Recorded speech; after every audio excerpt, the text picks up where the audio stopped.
En este último proyecto de cuidado del paciente crítico estaremos abordando diferentes temas, los cuales son sumamente importantes, sobre todo para nuestra área de enfermería, el cual tenemos que tener en cuenta que las sondas, los drenajes, el tipo de valoración que se le tiene que hacer a un paciente inconsciente o consciente se deben de realizar de manera pertinente y en orden. Entonces son algunos de los temas que estaremos tocando más adelante.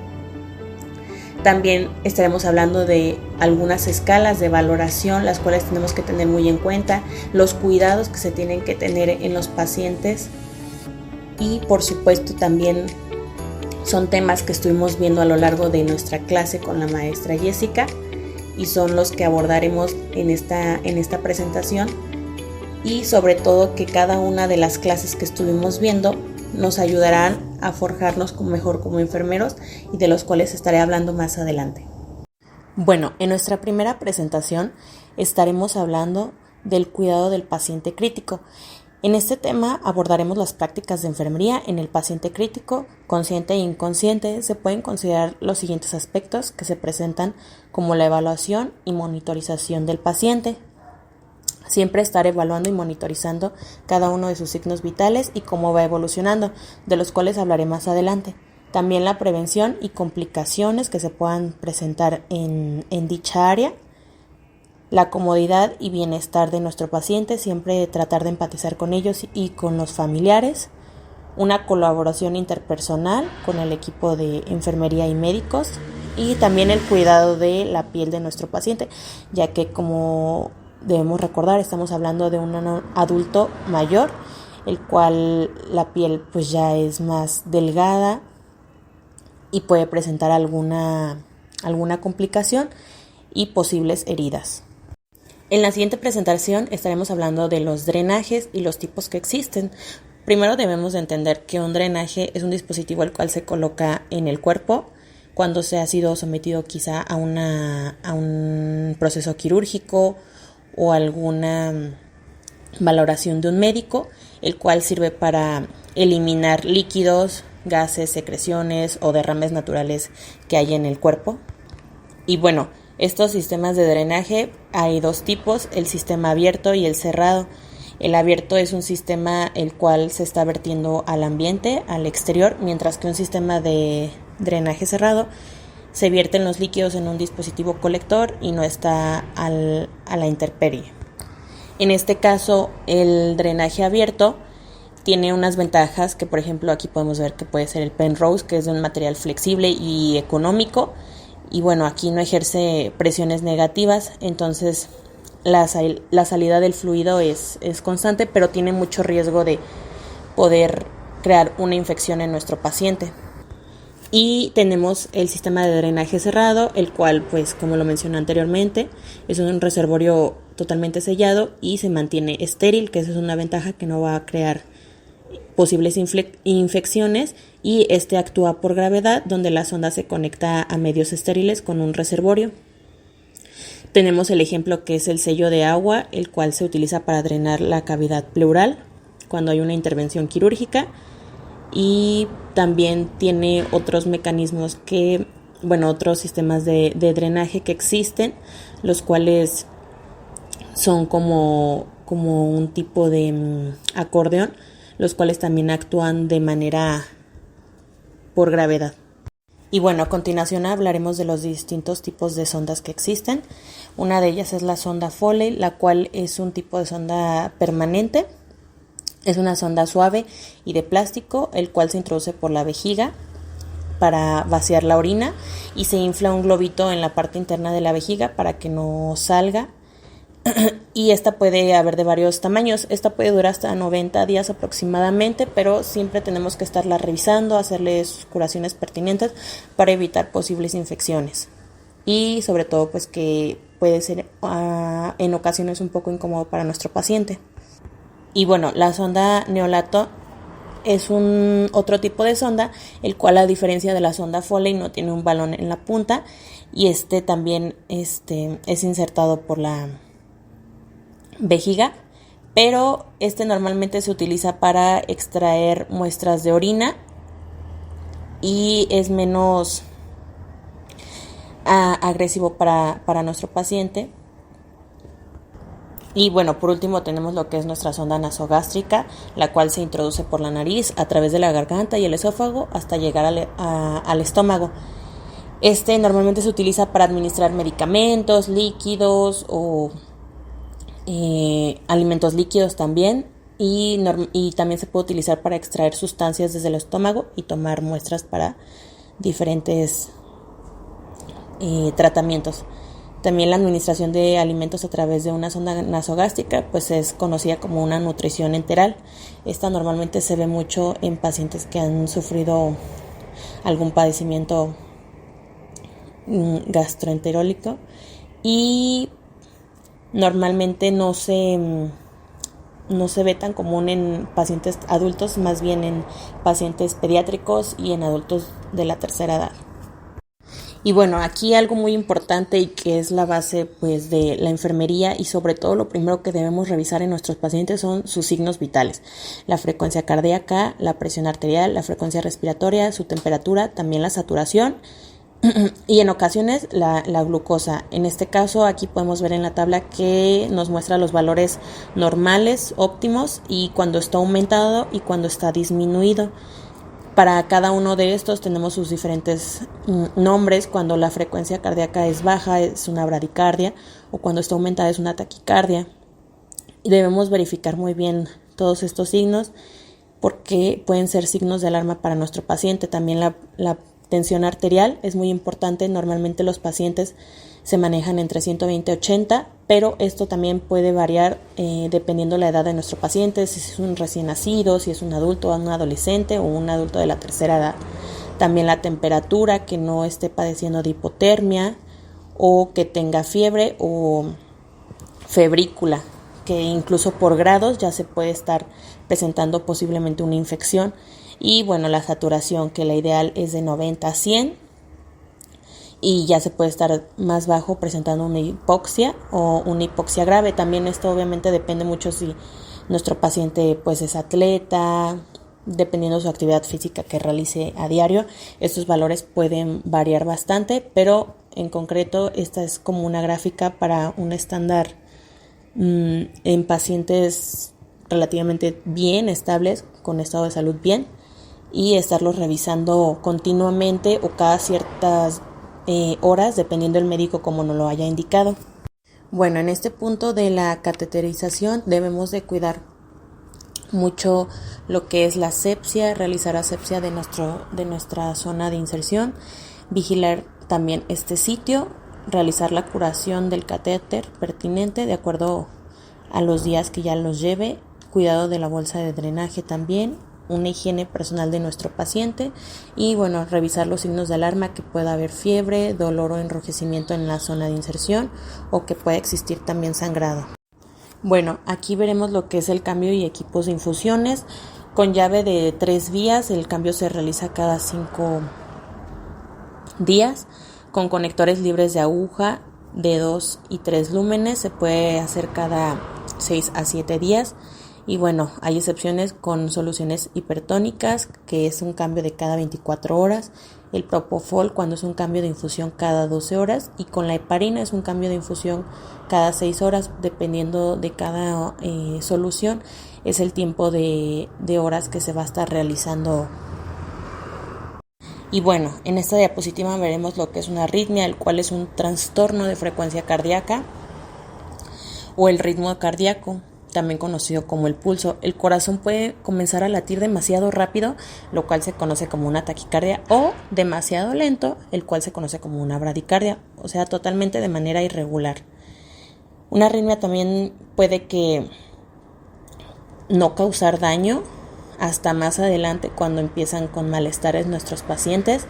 Puede ser incluso una señal de otros problemas cardíacos, o esto poner totalmente en peligro inmediato la salud de las personas. Y bueno, en lo de las arritmias existen 2 tipos de arritmias también, que son las lentas, que son bradirritmias, y las rápidas, que conocemos que son taquirritmias.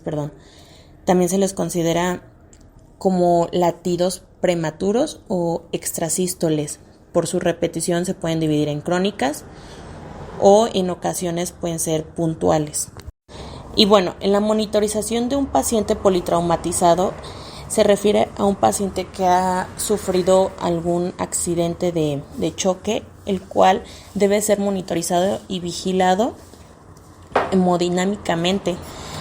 Puede ser que se le realice la colocación de un catéter, revisar su saturación, revisar, como mencioné anteriormente, sus signos vitales. Y bueno, cuando nos referimos a la monitorización hemodinámica, estamos refiriéndonos a que si existe una lesión medular, se debe estar realizando un chequeo constante. También debemos de revisar su frecuencia cardíaca, el control de su diuresis, si existe un estado de perfusión. Y muy importante revisar el estado de conciencia de nuestro paciente, ya que por diversos motivos se puede existir hipovolemia, hipoxia cerebral, hipoglucemia, entre otras. También debemos de vigilar la aparición de agitación o convulsiones que pueda presentar nuestro paciente, revisar también su balance hídrico, entrada, salida, sudor, fiebre, todo lo que esté pasando con nuestro paciente.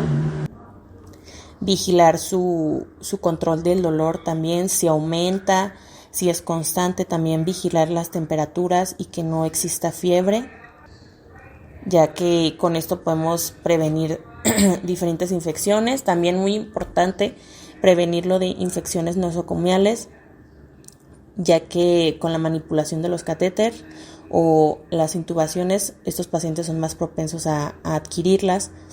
Vigilar el estado de que no existan sangrados, hacer movimientos del paciente de manera segura. Si existe alguna fractura, pues hacerlas de manera cuidadosa, y pues sobre todo un apoyo psicológico al paciente con la comunicación empática, aunque bueno, ya esté sedado, pero siempre respetando su intimidad. Bueno, en este punto estaremos hablando de la valoración de nuestro paciente adulto, en la cual el nivel de conciencia se va a determinar dependiendo si nuestro paciente se encuentra inconsciente o inconsciente. Puede ser de manera verbal, hay que revisar su manera de alerta, cómo son sus estímulos verbales, si existe algún estímulo al dolor o realmente no existe ninguna respuesta. Para el estado respiratorio, valorar si el paciente sí respira y lo hace de manera continua o si realmente no tiene signos de respiración.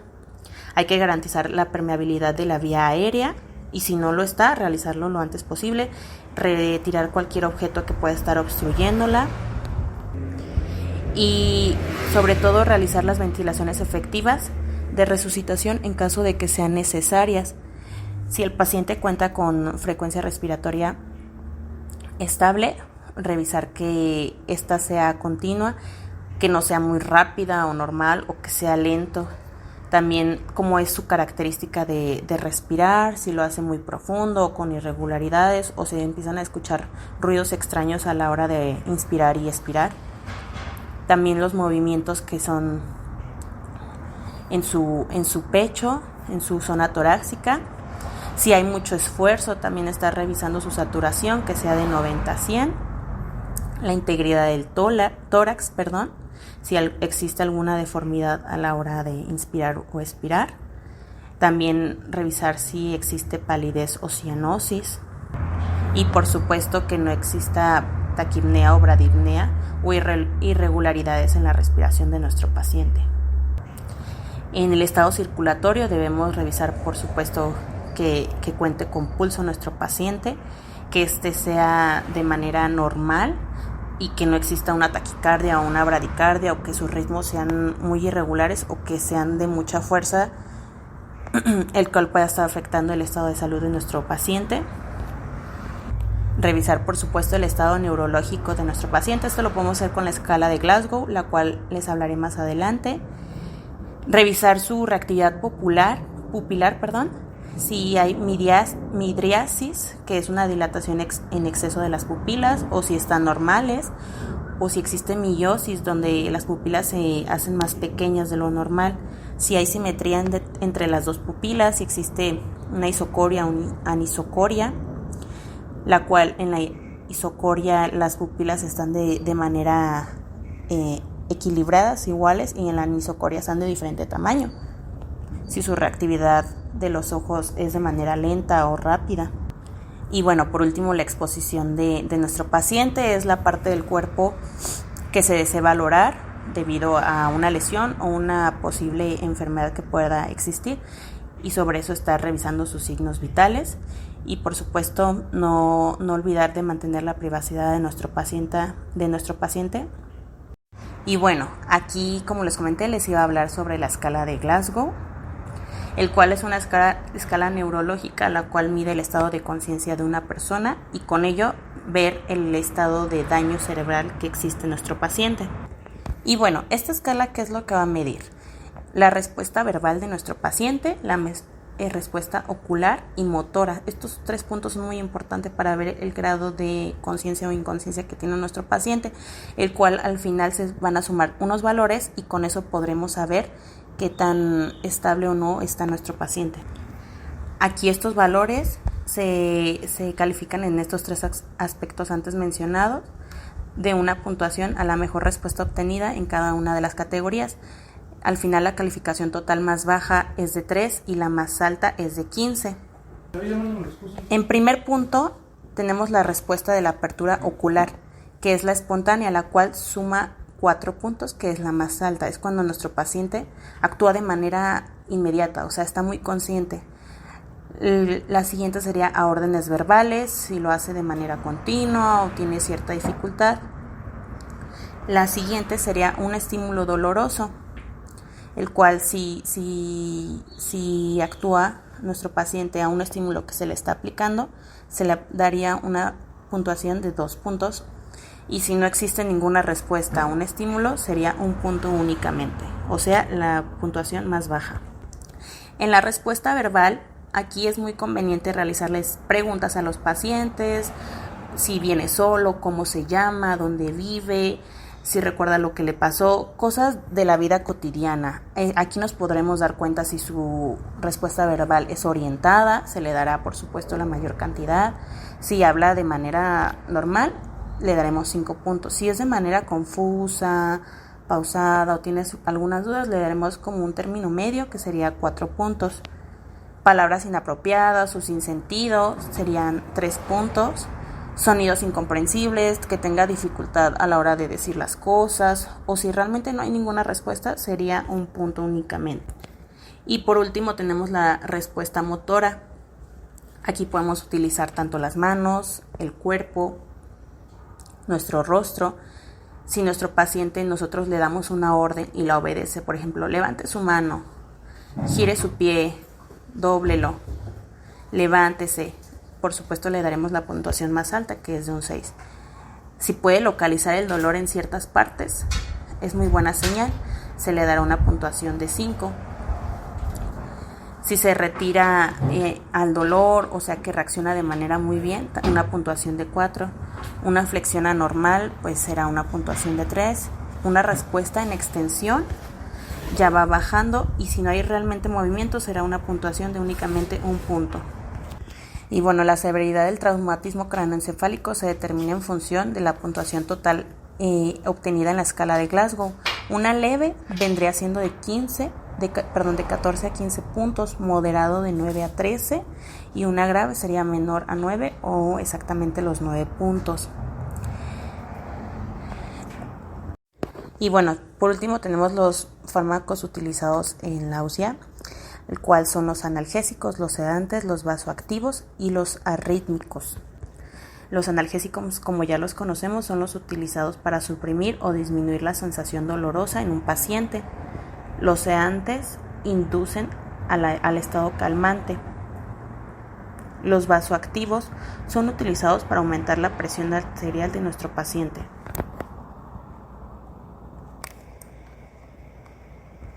Y bueno, estos medicamentos lo que hacen es optimizar la perfusión de los órganos vitales, asegurando asimismo el suministro adecuado de la oxigenación de nuestras células. Y por último, tenemos los antiarrítmicos, que son los más empleados, que se ven aquí a continuación. El sotalol, prepafenona, amiodarona, beta bloqueadores, que son muy conocidos, y los calcioangiotensinistas.